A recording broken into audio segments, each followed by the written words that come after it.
Hello dear students, welcome back to my YouTube channel Samar maths world.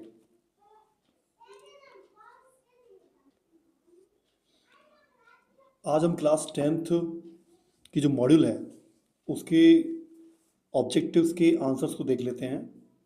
ठीक है, तो आप अपनी मॉड्यूल्स में इसके आंसर्स को भी लगा लीजिए और इनको सॉल्व करके भी देख लीजिए। ठीक है, आगे जो भी वीडियोस भी आएंगी उनमें मैं आपको सॉल्व करके बताऊंगा। तो सही विकल्प चुनिए। फर्स्ट, 96 और 404 का HCF होगा। इसको आप निकाल के देखें तो इसका आंसर आएगा आपका 4, 4। क्वेश्चन नंबर 2 है 12 और 15 का HCF होगा, तो जब इसका HCF निकालेंगे तो इसका आंसर आएगा 3। नंबर 3 है दो संख्याओं का गुणनफल बराबर 32 तथा उनका LCM बराबर 8 है, तो उनका HCF होगा। इसका आंसर आएगा आपका 4। नंबर 4 है 4 और 7 का महत्तम समापवर्तक होगा, इसका आंसर आएगा आपका 1। नंबर 5 है संख्याओं 5, 15, 20 के लिए LCM और HCF का अनुपात होगा।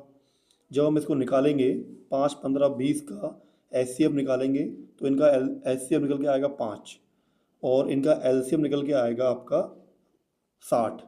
तो 60 और 12 को जब हम काट देंगे इनको तो इनका रेशियो निकल के आएगा आपका 12:1। नंबर 6 है निम्नलिखित में से कौन सी अपरिमेय संख्या है। तो रूट में जितनी भी संख्याएं आपको दिख रही हैं वो सभी आपकी अपरिमेय संख्या हैं, तो इसका ऑप्शन हो जाएगा डी वाला, उपरोक्त सभी।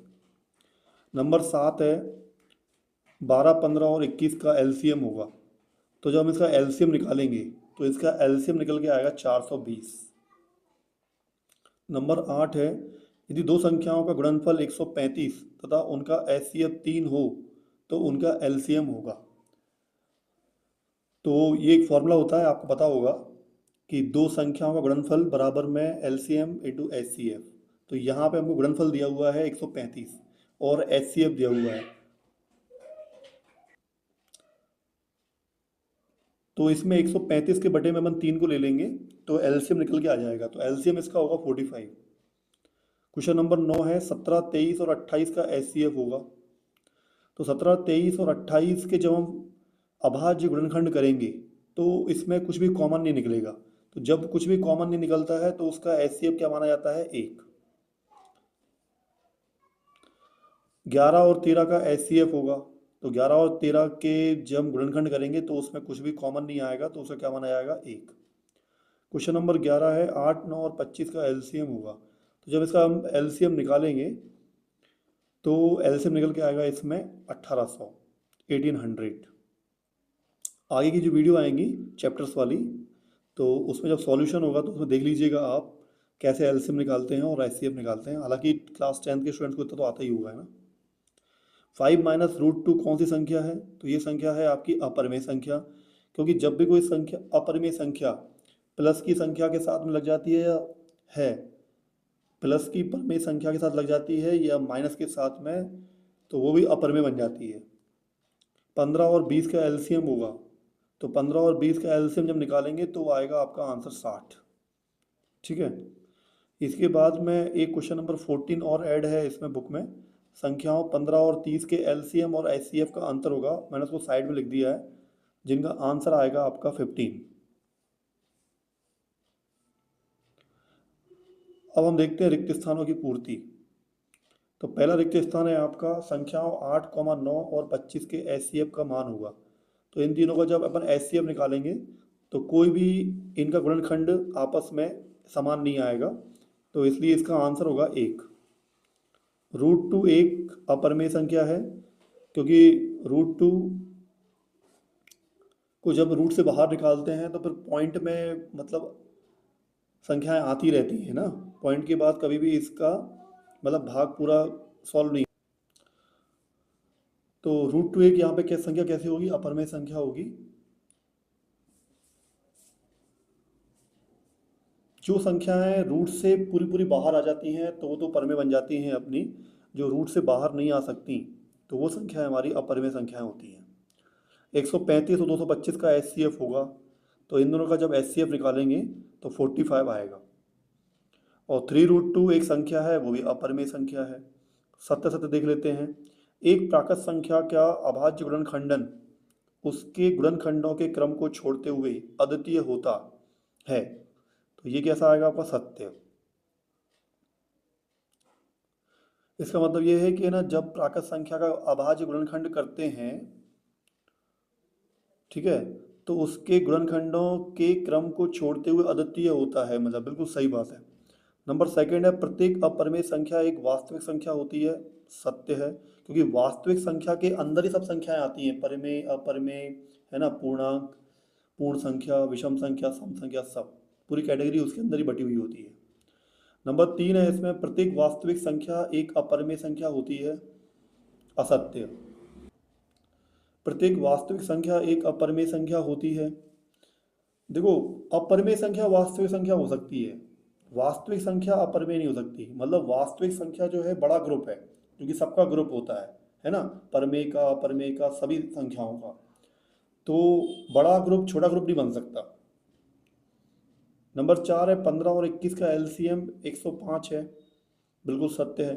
15 और 21 का आप एलसीएम निकाल के देखिए, तो 105 आपका आ जाएगा आंसर में। नंबर फाइव है, 1/√2 एक परिमेय संख्या है। असत्य है, क्योंकि रूट में जब भी कोई संख्या है जो बाहर नहीं आ सकती तो वो अपरिमेय की कैटेगरी में आती है। नंबर सिक्स है, दो संख्याओं का गुणनफल उनके एचसीएफ और एलसीएम के गुणनफल के बराबर होता है। सत्य बिल्कुल, क्योंकि ये तो फॉर्मूला ही बनता है, आपको पता ही होगा। नंबर सेवन है, 26 और 91 का एचसीएफ 13 होगा। ठीक है, हाँ, 13 में दोनों का भाग चला जाएगा, और इनके जब हम गुणनखंड करेंगे तो उनमें कॉमन फैक्टर जो है 13 जरूर आएगा। चलिए अब सही जोड़ी देख लीजिए। सही जोड़ी में 3 पॉइंट यहाँ पर दिए हुए हैं, 2 पॉइंट मैंने ऊपर लिख दिए हैं आपके लिए, ठीक है। तो सही जोड़ी में आपका स्तंभ ए और स्तंभ ब। अभी जो वीडियो बन रही है वो हिंदी मीडियम वाले स्टूडेंट्स के लिए बन रही है। अभी जो वीडियो बन रही है वो हिंदी मीडियम वाले स्टूडेंट्स के लिए बन रही है। जल्दी है ना, इंग्लिश मीडियम वाले स्टूडेंट्स के लिए भी ये वीडियो अपलोड हो जाएगी, तो आप देख लीजिएगा। जब तक अगर आप समझ सकते हैं तो दोनों मीडियम वाले स्टूडेंट्स देख भी सकते हैं, इसमें कोई प्रॉब्लम नहीं है। आप अपने बुक में इसको मिला लीजिए क्वेश्चंस को, क्योंकि ज़्यादातर मैथ के क्वेश्चन मिलते रहते हैं ना। और 306 और 657 का एचसीएफ क्या होगा? इनका जब एचसीएफ निकालेंगे तो इसका आंसर आपका आएगा, इसमें 9 आएगा, थर्ड वाला। √2 संख्या है, अपरिमेय संख्या है, इसका फर्स्ट वाला आएगा। और थर्ड वाला है 9 और 27 का एलसीएम क्या होगा? वो होगा आपका 27, सेकंड वाला। इसके 2 पॉइंट मैंने यहाँ लिख दिए हैं ऊपर, आप देख लीजिए। दो सह अभाज्य संख्याओं का एचसीएफ क्या आएगा? एक, है ना, पांचवा वाला होगा इसका। और सबसे छोटी धनात्मक भाज्य संख्या जो होगी वो होगी आपकी 4, इसका आएगा फोर्थ वाला, है ना। तो अगर आपको मॉडल वाली बुक मिली हुई है तो इसमें बहुत इंपॉर्टेंट क्वेश्चंस हैं आपके, इसको आप भर लीजिए, है ना, कंप्लीट कर लीजिए। अभी फर्स्ट चैप्टर के ऑब्जेक्टिव आपके सामने हैं, आगे चल के एमसीक्यूज पूरे सेकंड, थर्ड, फोर्थ, हर चैप्टर्स के एमसीक्यूज आपके लिए आने वाले हैं 1-2 दिन के अंदर। आप डेली देखते जाइएगा। और अगर इसी के साथ में अगर आपने चैनल को सब्सक्राइब नहीं किया है तो चैनल को सब्सक्राइब भी कर लीजिए।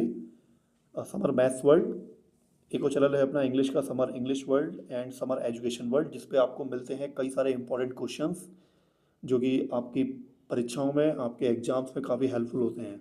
चलिए एक शब्द वाले वाक्यों में उत्तर देख लीजिए। बाकी है ना, जब इसके मैं क्वेश्चन को कराऊंगा तो इसके लिए मैं वीडियो अलग से बना दूंगा, तो आप देख लीजिएगा। एक शब्द या वाक्य में उत्तर दीजिए। 94 और 404 का एचसीएफ निकालेंगे तो 2 आएगा। संख्या 156 के अभाज्य गुणनखंड लिखिए।